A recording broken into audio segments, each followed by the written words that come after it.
మన ప్రభు అయిన యేసుక్రీస్తు పరిశుద్ధ నామములో ఈ పాడ్కాస్ట్ ద్వారా వాక్యం ఉంటున్న ప్రతి వారికి నా హృదయపూర్వకమైనటువంటి వందనాలు. దేవుడు మిమ్మల్ని దీవించునుగాక. హెబ్రీయులకు రాసినటువంటి పత్రిక 3వ అధ్యాయము 1వ వచనం. ఇందువలన పరలోక సంబంధమైన పిలుపులో పాలు పొందిన పరిశుద్ధ సహోదరులారా, మనము ఒప్పుకొనిన దానికి అపోస్తలుడును ప్రధాన యాజకుడునైన యేసు మీద లక్ష్యముంచుడి.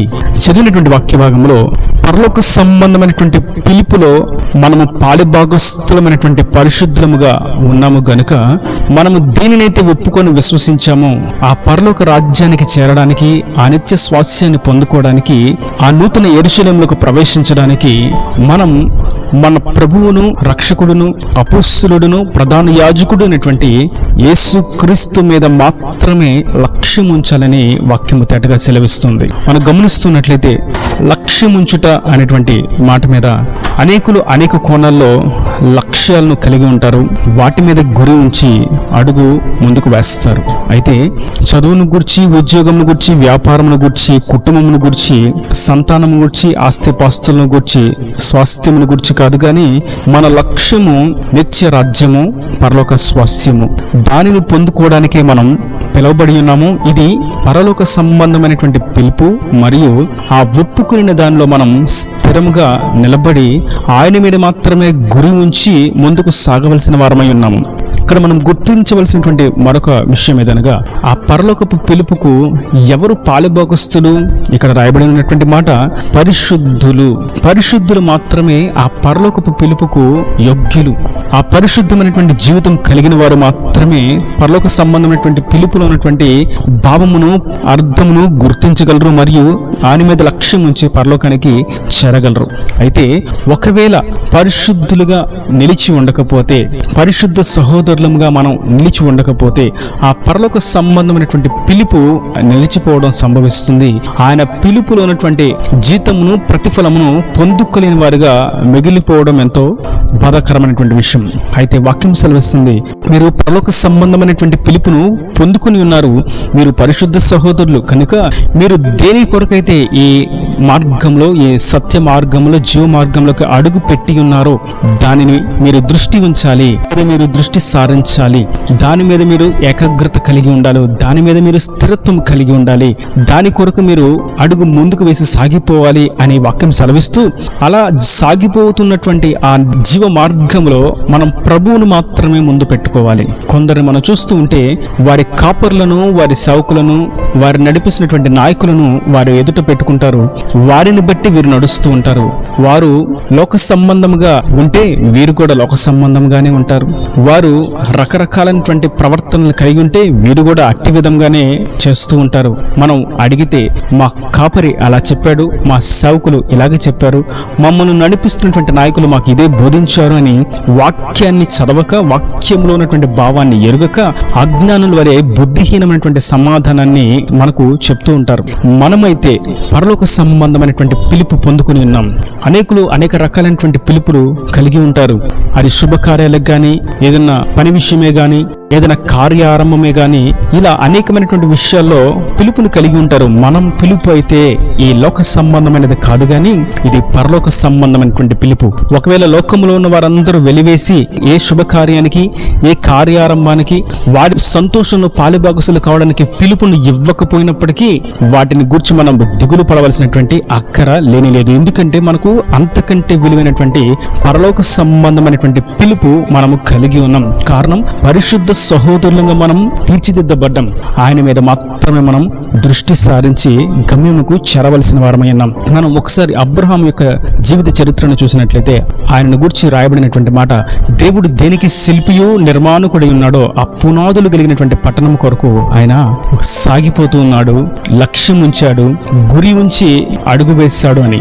మనము సైతం నేడు ఆయన దేని కొరకు మనల్ని పిలిచాడో, ఏది మన కొరకు నిర్ణయించాడో, ఏ సంకల్పం మన మీద కలిగి ఉన్నాడో, ఏ ఉద్దేశం మన పట్ల నెరవేర్చాలని ఆయన ఉద్దేశించి ఉన్నాడో, ఆ నెరవేర్పు అవి జరిగే అంతవరకు కూడా మనం ఈ జీవ మార్గంలో, సత్య మార్గంలో మన ప్రభు అయినటువంటి యేసు క్రీస్తు మీద దృష్టి ఉంచి మనం సాగిపోవాలి. ఎందుకంటే ఇది పరలోక సంబంధమైనటువంటి పిలుపు.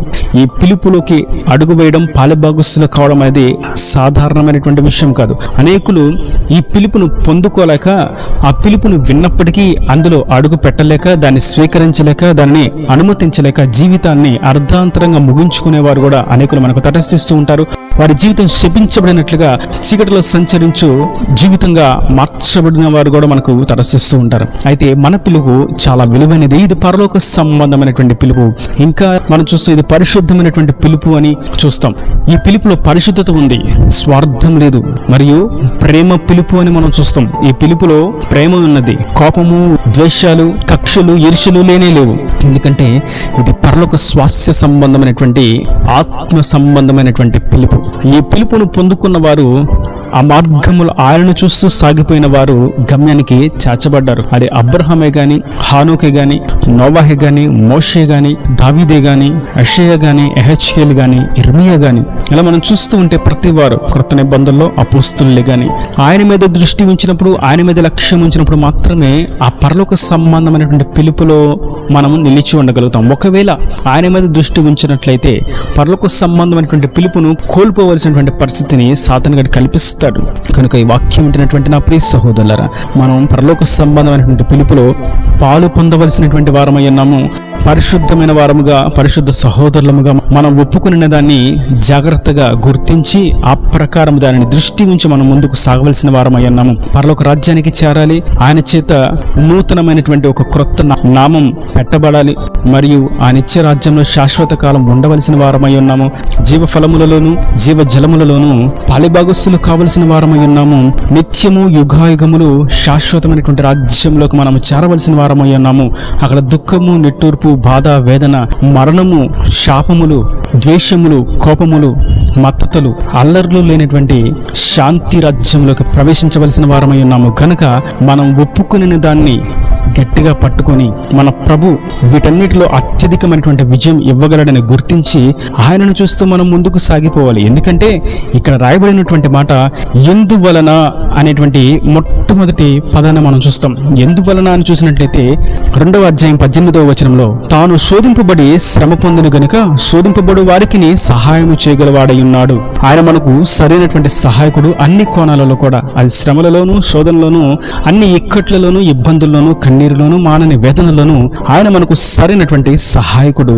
ఇందువలన మనం పరలోక సంబంధమైనటువంటి పిలుపును పొందిన పరిశుద్ధ సహోదరులుగా ఆయన మీద దృష్టి ఉంచి, లక్ష్యం ఉంచి మనం పొందుకోవాలి, సాగిపోవాలి. అప్పుడే మనం ఆ స్వాస్థ్యానికి వారసులుగా మార్చబడగలుగుతాం. ఆయన ఏమై ఉన్నాడో, ఆయన ఏమి చేయగలడు అన్న సంగతిని గుర్తించినట్లయితే పిలుపును కోల్పోవలసి వస్తుంది. ఆ పిలుపులో ఉన్నటువంటి సారమును, భావమును గుర్తించలేనటువంటి ఆత్మీయ అందులుగా మార్చబడవలసి వస్తుంది. కనుక మనం ఆత్మీయ స్పృహ కలిగిన వారముగా, శోధింపబడిన ప్రభు శోధనలో ఉన్న వారికి సహాయం చేయగలడు అన్న సంగతిని గుర్తించి మనం ఆయన మీద లక్ష్యం ఉంచి ముందుకు సాగిపోదాం. చదువులో జ్ఞానం లేదన్నా, ఉద్యోగం రాదు అని చెప్పినా, వ్యాపారంలో అభివృద్ధి పొందలేరని చెప్పినా, వివాహం జరగదు అని చెప్పినా, సంతానం కలగదు అని చెప్పినా, ఒక గృహమైన నువ్వు కట్టుకోలేవని చెప్పినా, ఈ అప్పులలో నువ్వు నీ జీవితం ముగించబడవలసిందే అని అనినా, విలువ లేదు అని చెప్పినా, తృణీకరించిన, అవమానపరిచిన, నిందలు వేసిన ఆయన మనకు సరైన సహాయకుడు అని గుర్తించి ఎందువల్ల మనం ధైర్యం తెచ్చుకొని ఆ పరిశుద్ధమైనటువంటి పిలుపులో మనం పాలిభాగస్తులై పరిశుద్ధ సమూహంగా